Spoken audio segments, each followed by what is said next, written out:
Well, good morning folks. Our vlog today is coming from the East Neuk of Fife, or the east corner of Fife. We're starting off just now, we're in the Elie. We're going to take a couple of pictures here and then we're going to work our way up the coast. I think in order it goes St Monans, Pittenweam and Crail. So that's the route for today. So we'll see how it goes. But we're going to go and get some pictures now. In Elie, tide's out and it's low tide just now, so we'll get some pictures of hopefully ripples in the sand, and there's a boat that I've noticed across here. I'm just going to go across and photograph that as well. Okay.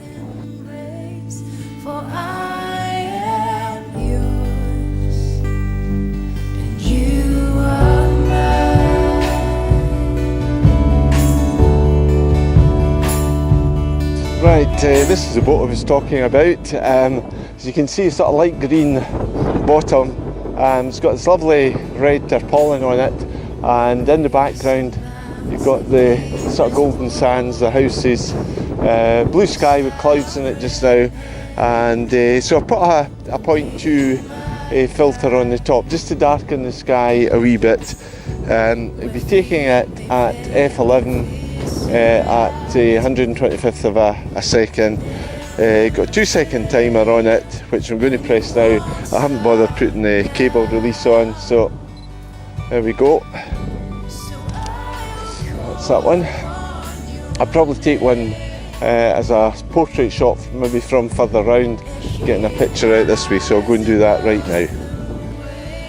Right, just waiting on the cloud going past. We're going to take this at portrait mode. That's the sun coming out now, so it's 125th of a second, f11, and we've got a timer on it again, and I'll just take a couple of shots here.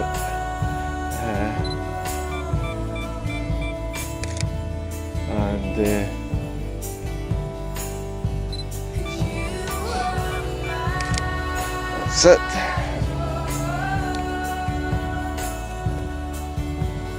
Oh, help me, Bob. Can you get up? Oh, legs give me a jip. There we go. Another use for a tripod is like using it as a walking stick. Just going to head down onto the sands now, try and get some pictures of ripples. Hopefully get some nice pictures of some rock pools, or maybe pools in the sand with reflections. We'll see how it goes. So that's where we're heading off to now.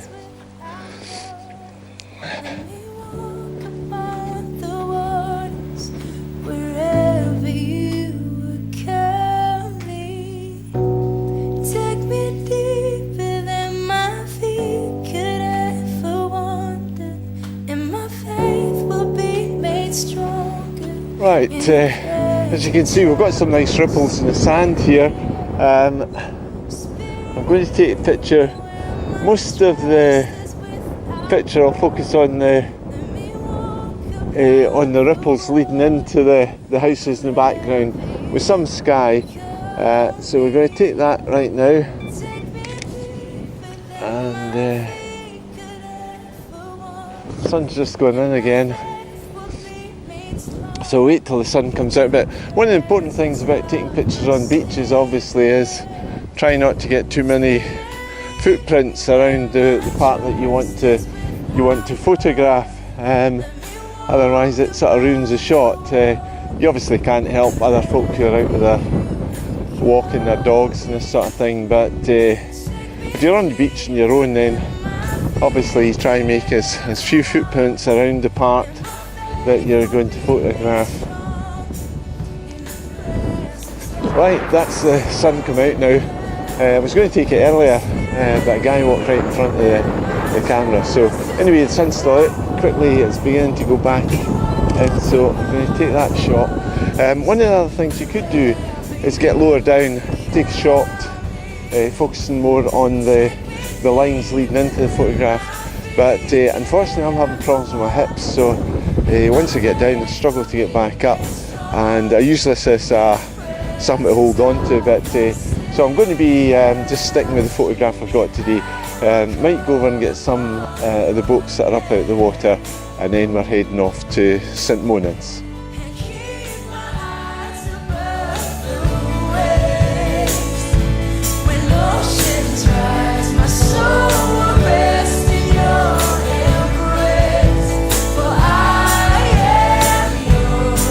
We've made the short journey from Elie up to St Monans, and St Monans was actually named after a saint called St Monans. I'm not quite sure when, but apparently there's a well in the town as well, or in the village, a sort of shrine. But the reason we're here today is to photograph the old kirk which is behind me here. This was built after King David II was involved in a near-death accident out in the Firth of Forth there. He was saved, and to show his gratitude, he ordered this church here to be built. I think it was 1362, not sure, never great at history, but 1300 and something. The kirk was restored in 1800 and something as well. So, so this is what we've come to take photographs of today. I'm going to go down onto the beach, or onto the rocks down the bottom there, and try and get some photographs from down there. Probably the best time to photograph this, however, would be in the evening when you've got the sun over in the west hitting the side of the building, and I think you get some cracking shots late summer's evening or a winter's evening where you're getting a nice sunset in the west and the light hitting it. But we're going to see what we can do with the light we've got just now. It's 11 o'clock, maybe not the best time to photograph it, but we're here, so we'll see what sort of images we can get.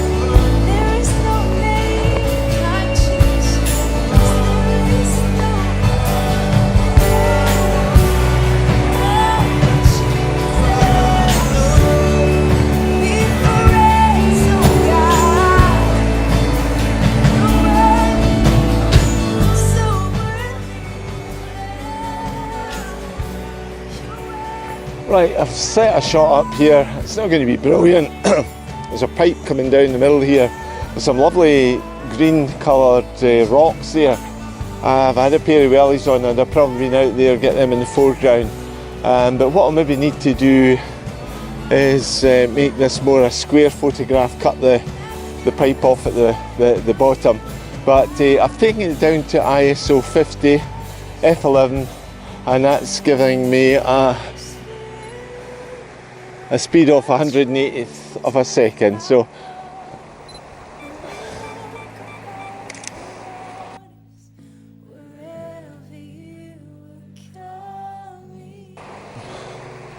right, I'm going to go further over there and see if we can get some shots at the other side, but there's the light just coming back on it, so I'll take another one there.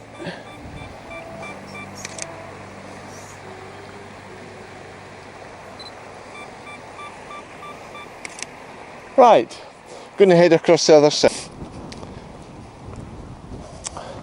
Right, I've come round to the other side of the kirk, and hoping to get some portrait shots. There's some nice green weed here we can use as a lead in line. Unfortunately, there's been a bit of a collapse of the banking there, and they've been repairing it, so that might creep into the shot. We'll try and avoid it if we can. But best time to come to this location and get this photograph would be in the evening. When the sun's going down, you get that nice golden light hitting the kirk. But we'll see if we can make the best of what we've got just now, and see how that works out. I'm going to take the shot now. We've got an ISO 50. It's a 50th of a second at f13, and I've got a Lee .3 on, just to put a wee bit of darkness into the sky. 2-second timer. There we go.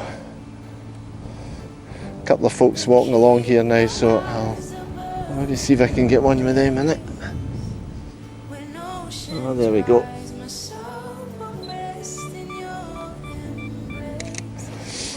Right, we're going to move on now to Pittenweam, and we'll get some pictures of the harbour there, some of the fishing boats. Really nice colours with the nets and the boats and the lobster pots, so that's where we're going to head for now.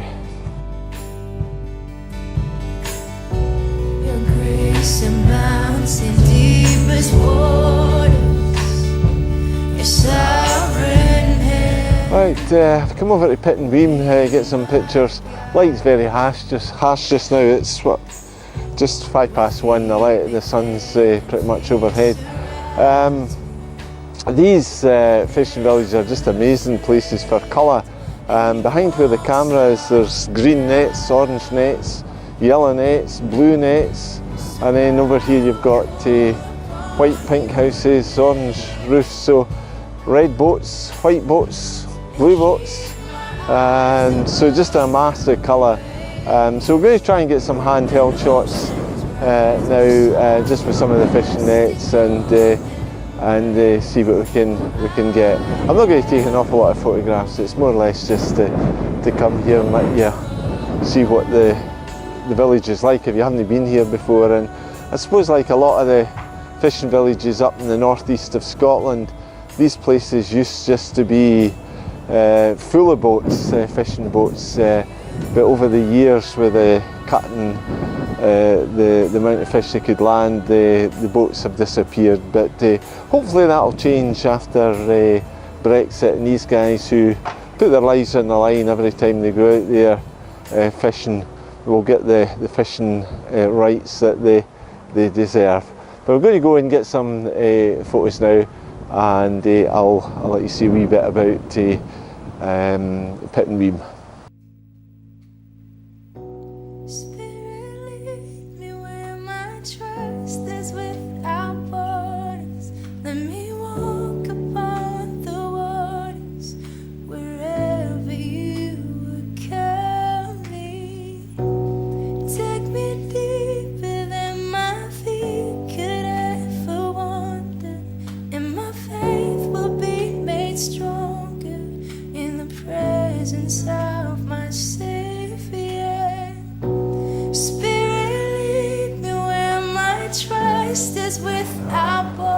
Absolutely glorious day down here. So you can see these houses are fairly near the shore. The only thing that's really protecting them is this wall. But in days like this, it's just amazing. Could be anywhere. Eat your heart out, Tenerife. You're in Scotland. Look at this. Absolutely glorious. Right, going to head up to Crail now. I'm going to skip out Anstruther. Time's getting on a wee bit, legs are getting sore, so Anstruther and St Andrews are for another day, but we're going to head up to Crail, maybe get a coffee there, and then head home. Right, we've come down to Crail. I've just come into the top road at Crail. It's the second road on your right as you come in from the Anstruther, and you'll get this amazing view. It's actually a dead end. It's West Braes leading to Osborne Terrace if you're looking for it. It's absolutely beautiful view that you get from up here, and as I zoom back, you'll see daffodils are out, and we've just got some beautiful colours here. What I'm going to do now is to go down into the harbour and wee coffee shop on the way down. Hopefully it'll be open. It's not open all year, but quite fancy going in there and getting a coffee. So we're going to head down there now. We've come down to Crail Harbour. Tide's coming in. We'd fed water, had coffee and pancakes. Not the place I was going to it's still be closed, but natural practice. So it's a wee cafe halfway down to the harbour here. Brilliant. Hot chocolate, marshmallows, cream, the lot. anyway, I just went for coffee at the golf hotel and it was absolutely most welcome. So we're down in Crail and reading on this, and some of the things that used to export from here were salt, fish, mutton and pork to the continent. So we're going to go and get some photos now, okay?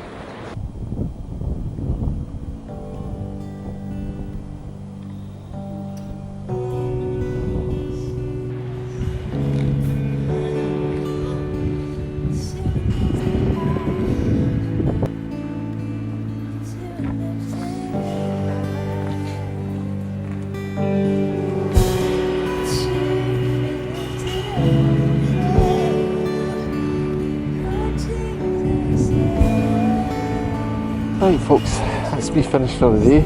I've had a glorious day, loved every minute of it. Now going to head home, pick up a few scones for Mrs H and should be home in about an hour and a half. Hopefully beat the rush hour traffic, but hope you've enjoyed the video, and East Neuk Of Fife well worth coming to visit, and I can thoroughly recommend it. So until the next time, take care and God bless.